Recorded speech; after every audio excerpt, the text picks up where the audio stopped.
ఇష్టానుసారుడు, దేవుడు ప్రేమించిన కుమారుడు. యెషయా గారికి 7 కుమారులు ఉన్నారు. 7 కుమారులు ఉంటే మరి ఒక రాసుగా అభిషేకించాలనేసి మరి అందరినీ కూడా సౌలు రాజుగా అభిషేకించాలనేసి మరి పిలుస్తున్నప్పుడు కుమారులు అందరినీ కూడా పిలుస్తుంటే అందరినీ చూపిస్తున్నప్పుడు అందరూ బలిష్ఠులు, బాగా ఎత్తుగలవారు, అందచందనాలు గలవారు. అయితే మనం ఏం చేస్తామంటే పై రూపాన్ని చూస్తాము, కానీ దేవుడు అంతరంగాన్ని పరిశోధించే దేవుడు. కానీ అక్కడ కుమారులను అందరినీ పిలుస్తున్నాడు, 6 పిలిచాడు. పిలిచిన తర్వాత వీరు కాదు, వీరు కాదు, వీరు కాదు.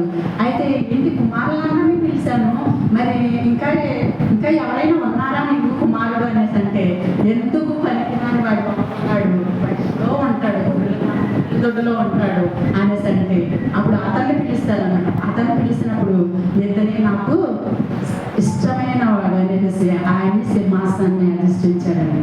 అలాగే మరి ఆయన ఎలాగున్నాడు, ఒక గొర్రెల దొడ్డులో ఉన్నప్పటికీ దేవునికి ఇష్టానుసారమైన మరి కుమారుడిగా ఆయన ఉన్నాడు. మరి అలాగే ఆయన కలిగిన అనుభవాలన్నింటిలో నుంచి కూడా కొత్త కీర్తన పాడటానికి ఆయన ఇష్టపడుతున్నాడు. మరి ఇక్కడ ఏంటంటే కొన్ని శోధనలు వచ్చినాయి అతనికి. నన్ను కరుణించుము దేవా, నన్ను కరుణించుము, నేను నీ శరణ వచ్చి ఉన్నాను. ఈ ఆపదలు తొలగిపో వరకు నీ రెక్కలను చాటున, నీ రెక్కల నీడను శరణ చొచ్చి ఉన్నాను. ఆయనకు కలిగిన ప్రతి పరిస్థితిలో నుంచి, మరి ఆయనకు కలిగిన ఆపదల్లో నుంచి మరి ఎవరి నీడకి వెళుతున్నాడంటే దేవుని రెక్కల నీడకి వెళుతున్నాడండి. మనుషులను ఆశ్రయించకూడదు, రాసులను ఆశ్రయించకూడదు. మనం ఎవరిని ఆశ్రయించాలంటే మనము దేవుని సన్నిధిలో రక్షింపబడిన తర్వాత దేవుని సన్నిధిలో ఉన్నప్పుడు కలుగు ఆపదలను బట్టి, కలుగు శోధనలను బట్టి, కలుగు ఇబ్బందులను బట్టి మనము మరి మనుషులతో చెప్పుకొని కృంగిపోవటం కాదు, కానీ దేవుని సన్నిధిలోనికి వచ్చి మనము మన హృదయాన్ని సమర్పించుకున్నప్పుడు, ఆయన శరణ కోరుకున్నప్పుడు ఆయన మనల్ని ఆశీర్వదించడానికి ఇష్టపడుతున్నాడండి. ఇక్కడ కూడా ఏమన్నాడంటే కీర్తనకారుడు, నన్ను కరుణించుము దేవా, నన్ను కరుణించుము, నేను నీ శరణ వచ్చి ఉన్నాను. మనం మనుషుల శరణ కోరుకోకూడదు, మరి రాసుల శరణ కోరుకోకూడదు, మరి మనకున్న స్నేహితుల శరణ కోరుకోకూడదు, కానీ దేవుని సన్నిధిలోకి వచ్చి ఆయన శరణ కోరుకున్నప్పుడు ఆయన మనల్ని విడిపించి, తప్పించి, రక్షించడానికి సమర్థుడండి. మన దేవుడు సమర్థుడు. అందుకే మరి అలాగే ఇంకా చూసుకున్నట్లయితే మహోన్నతుడైన దేవునికి, నా కార్యం సఫలం చేయ దేవునికి నేను మొదలు పెట్టుచున్నాను అంటాడండి.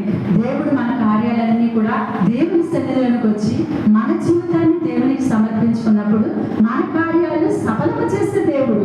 మనుషుల యొక్కకు వెళ్తే వారేమి సఫలం చేయరు, కానీ మనుషుల యొక్కకు వెళ్తే వారు ఏదో మన కొరకు ఏదో చిన్న బాధపడతారు. బాధపడిన తర్వాత పక్కకు వెళ్ళి నీకు ఇలాగే జరగాలనేసి చెప్పుకుంటారు. మనల్ని కేవలకరమైన జీవితానికి అప్పచెప్తారు.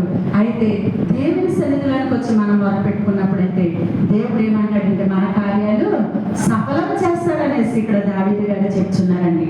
మరి అలాగే ఇక్కడ ఆయనకి ఒక ప్రాబ్లం వచ్చింది, దావీదు గారికి ఒక ప్రాబ్లం వచ్చింది. ప్రాబ్లంని బట్టి దేవుని సన్నిధిలో తన ఆత్మను అప్పచెప్పుకుంటున్నాడు.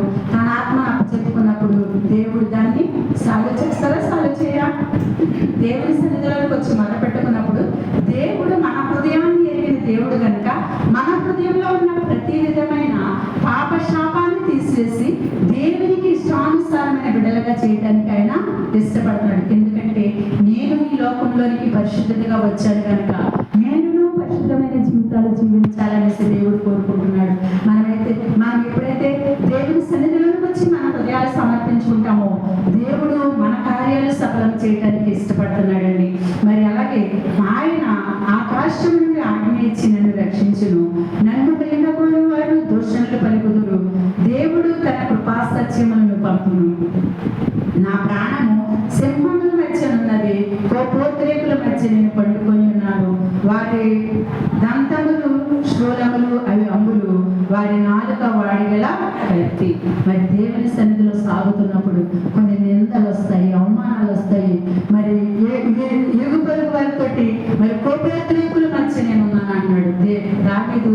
మహారాజయుండి తన దేవునికి హృదయానుసారమైన జీవితం జీవిస్తున్నప్పటికీ ఆయన కంటే కోపోద్రేకులు ఉన్నారంట. ఆయన దూషించేవారు ఉన్నారంట, ఆయన మీద నిందలు వేసేవారు ఉన్నారంట, ఆయన్ని మరి దేవుని సన్నిధిలో నడవకుండా మరి విలక్కలాగటానికి ఇష్టపడేవారు ఉన్నారంట. కానీ ఆ పరిస్థితులన్నిటిలో నుంచి దేవుని సన్నిధిలో తన ఆత్మను కుమ్మరించుకున్నప్పుడు దేవుడు ఏమంటున్నాడంటే, నేను నీ కార్యము సఫలం చేస్తానన్నాడు. మరి దేవుడు పిలుచుకున్న తర్వాత ఎప్పటికీ కూడా మనల్ని విడిచిపెట్టే దేవుడు కాదండి. లోకానుసారంగా మనం జీవిస్తున్నప్పటికీ, లోకంలో మనం ఉన్న పరిస్థితులను బట్టి దేవుడు మనం రక్షించుకొని దేవుని సన్నిధికి నడిపించుకున్న తర్వాత దేవుడు మనం ఎంత మాత్రం కూడా విడిచిపెట్టడానికి ఇష్టపడరండి. ఎందుకంటే దేవుడు తన తండ్రి మరి మాటను నెరవేర్చడానికి ఈ లోకానికి వచ్చాడు. తండ్రి మాటను అప్పగించుకొని తండ్రి మాటను నెరవేర్చి ఆయన ఆత్మను దేవునికి పరిశుద్ధంగా అప్పగించుకున్నాడు. మనలో కూడా పిలిచిన దేవుడు ఎవరండి? నమ్మకస్తుడు, విడిచిపెట్టే దేవుడు కాదు. ఒకవేళ నరుల మాటల చేత మనం కుంగిపోవచ్చు, కానీ దేవుడు పిలుచుకున్న తర్వాత మనల్ని విడిచిపెట్టడానికి ఇష్టపడడండి. మరి ఇక్కడ కూడా దావీదు గారికి కూడా అయ్యే శోధనలు వచ్చింది. దావీదు ఒక ఉన్నతమైన స్థితిలో వెళుతూ ఉన్నప్పుడు ఆయనకు కూడా అటువంటి శోధనలే వచ్చింది. సింహము లాంటి మరి ఇక్కడ ఏమన్నాడంటే, నా ప్రాణము సింహముల మధ్య ఉన్నది. సింహముల మధ్య అంటే సింహములు ఏం చేస్తాయండి? మనం దొరికినప్పుడు మనల్ని జాగ్రత్తగా కాపాడతాయా? సింహములు అరణ్య ప్రాంతంలో వెళ్తున్నాం, సింహముల మధ్యలో ఉన్నాం, అవి మనల్ని కాపాడటానికి నువ్వు అలాగే క్షేమంగా ఉంటాయంటాయా? మనవు అవి నిలిపివేయడానికి ఇష్టపడతాయి. అలాగే మన దేవుని సన్నిధిలో ఉన్నప్పుడు మనల్ని కూడా సాతాను ఏం చేస్తుందంటే మరి కృంగతీయడానికి ఇష్టపడుతుంది. ఏ పరిస్థితిలో మనం కృంగిపోయినప్పటికీ, ఏ పరిస్థితిలో మనం నలిగిపోతున్నప్పటికీ, ఆ పరిస్థితులన్నిటిని దేవుని సన్నిధిలో ఒప్పుకున్నప్పుడు దేవుడు మనల్ని బలపరిచే దేవుడిగా ఉన్నాడు, లేవనెత్తే దేవుడిగా ఉన్నాడు అనేసి మరి ఇక్కడ తెలియజేస్తున్నాడండి. దేవా, ఆకాశము కంటే అత్యున్నతుడుగా నీవు నన్ను కనుపరుచుకొనుము, నీ ప్రభావము సర్వభూమి మీద కనబడనిమ్ము అన్నాడండి. దేవా, ఆకాశము కంటే అత్యున్నతుడుగా ఉన్నావు. భూమికి ఆకాశానికి మనం కొలవగలమండి? ఛానల్తో మనం కొలవగలమా? కొలవలేము. అటువంటి ప్రేమ మనపై చూపిస్తున్నాడండి. దేవా, ఆకాశము కంటే అత్యున్నతుడుగా నీవు నన్ను కనపరుచుకొనుము, నీ ప్రభావం సర్వభూమి మీద కనబడలేము అనేసి మరి ఆయనే ప్రార్థన చేసుకుంటున్నాడు.